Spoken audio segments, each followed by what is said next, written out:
Ethical hacking पर एक नए वीडियो में आपका स्वागत है।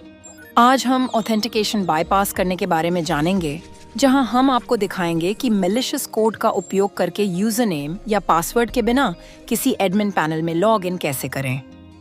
ऑथ या ऑथेंटिकेशन बाईपास एक ऐसी टेक्निक है जिसका उपयोग अटैकर्स ऑथेंटिकेशन प्रोसेस में कमजोरियों का फायदा उठाकर सिस्टम तक अनऑथराइज्ड एक्सेस प्राप्त करने के लिए करते हैं।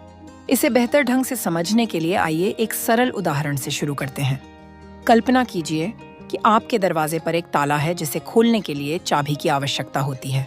हालांकि अगर ताले में कोई फॉल्ट है जो किसी को भी बिना चाबी के इससे खोलने की अनुमति देता है, तो वे चाबी की आवश्यकता को पूरी तरह से बाईपास कर सकते हैं।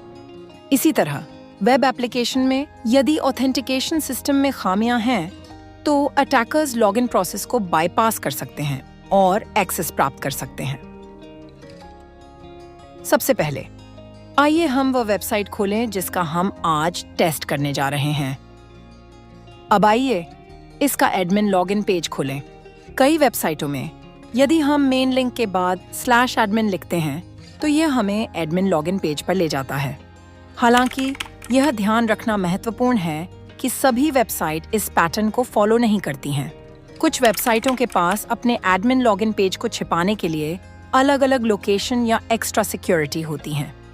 कोर्स में आगे हम उन वेबसाइटों के लिए एडमिन पैनल लॉगिन पेज का पता लगाने के विभिन्न तरीकों पर चर्चा करेंगे। Auth bypass ethical hacking course का एक की टॉपिक है। हम अपने कोर्स में पासवर्ड अटैक से लेकर वेबसाइट डिफेसमेंट तक हर चीज को बहुत डिटेल में प्रैक्टिकल एग्जाम्पल के साथ समझाते हैं।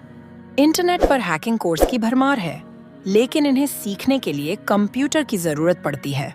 हमने कोर्स खास तौर पर आपके स्मार्टफोन के लिए डिजाइन किया है, जो इसे पूरे इंटरनेट पर पहला और इकलौता कोर्स बनाता है।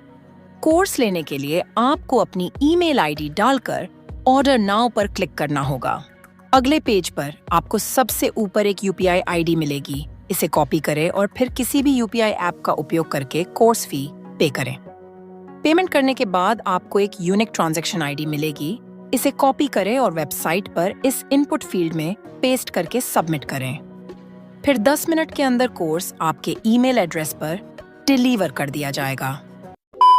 अभी के लिए हम टारगेट वेबसाइट के साथ आगे बढ़ेंगे। आइए एडमिन पैनल का लॉगिन पेज खोल लेते हैं। अब यह हमसे यूजर नेम और पासवर्ड मांग रहा है, लेकिन हमें दोनों के बारे में कोई आइडिया नहीं है। इसे बाईपास करने के लिए हम डेटाबेस की ओर से हमेशा ट्रू रिस्पॉन्स देने के लिए डिजाइन किया गया एक मैलिशियस कोड दर्ज करेंगे, जिससे हम वैलिड यूजर नेम और पासवर्ड के बिना लॉगिन कर सकेंगे।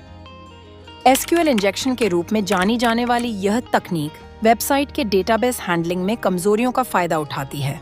इसके बारे में हमने एसक्यूएल इंजेक्शन वाले वीडियोस में काफी विस्तार से बात की है। यह वह मैलिशियस कोड है जिसका हम सिस्टम को धोखा देने के लिए उपयोग करेंगे।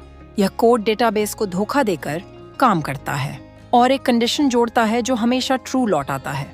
इस वजह से डेटाबेस को लगता है कि हमारा लॉगिन अटेम्प्ट वैलिड है। आइए अब इस कोड को एक एक करके इनपुट फील्ड में दर्ज करें और वेबसाइट का रिस्पॉन्स देखें।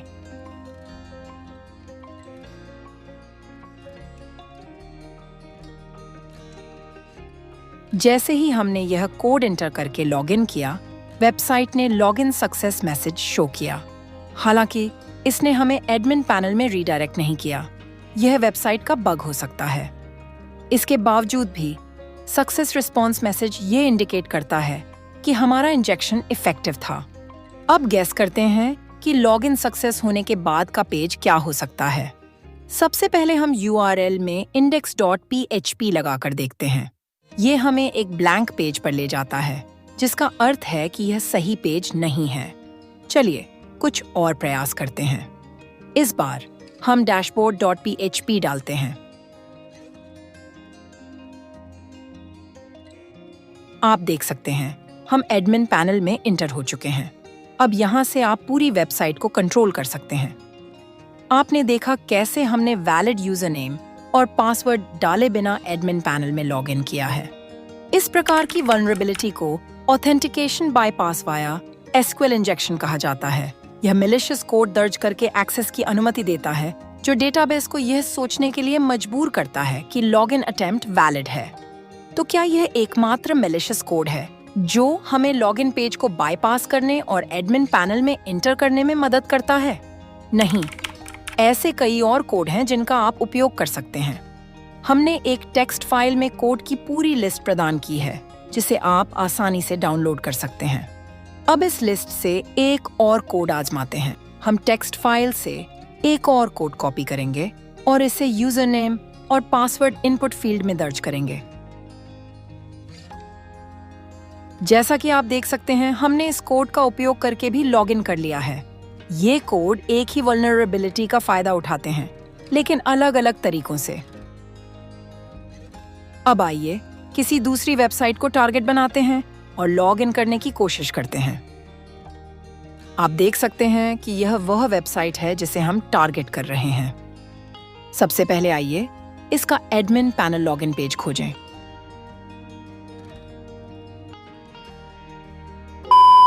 हमने कुछ कॉमन लॉगिन पेज के नाम डालकर खोजने की कोशिश की, लेकिन हमें एडमिन लॉगिन पेज नहीं मिला। अगर आपको याद हो तो हमने पहले सबडोमेन खोजने के बारे में एक वीडियो बनाया था।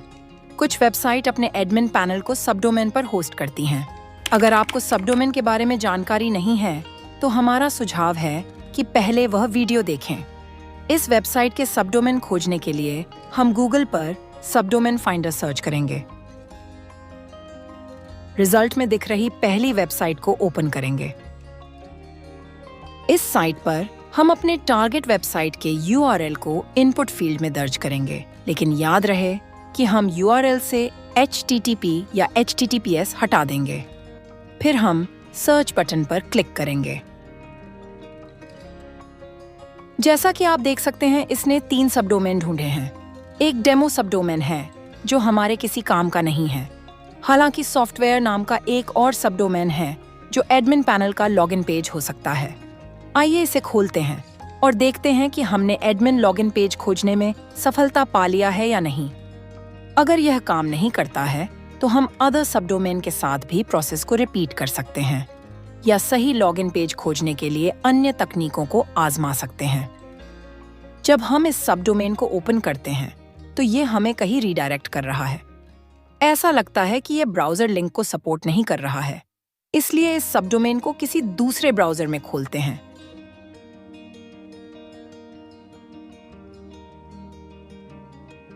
जैसे ही हमने इसे दूसरे ब्राउजर में खोला, रीडायरेक्ट होना बंद हो गया और अब हम लॉगिन पेज देख पा रहे हैं।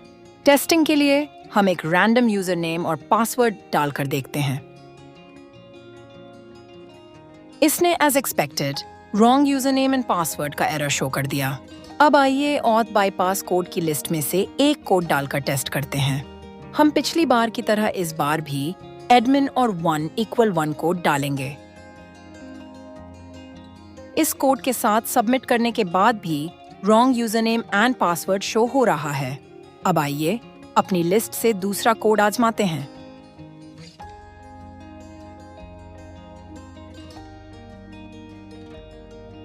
जैसे ही हमने दूसरा कोड इंटर एंड सबमिट किया, हम वेबसाइट के एडमिन पैनल में सफलतापूर्वक लॉगिन हो गए। यह दर्शाता है कि अनऑथराइज्ड एक्सेस प्राप्त करने के लिए वेरियस ऑथ बाईपास कोड की टेस्टिंग कैसे की जा सकती है। हम ऑथ बाईपास करने के लिए बर्ब सूट की भी मदद ले सकते हैं। हम बर्ब सूट की मदद से प्रोसेस को ऑटोमेट कर सकते हैं, जिससे हमें बार-बार कोड इंटर नहीं करना पड़ेगा।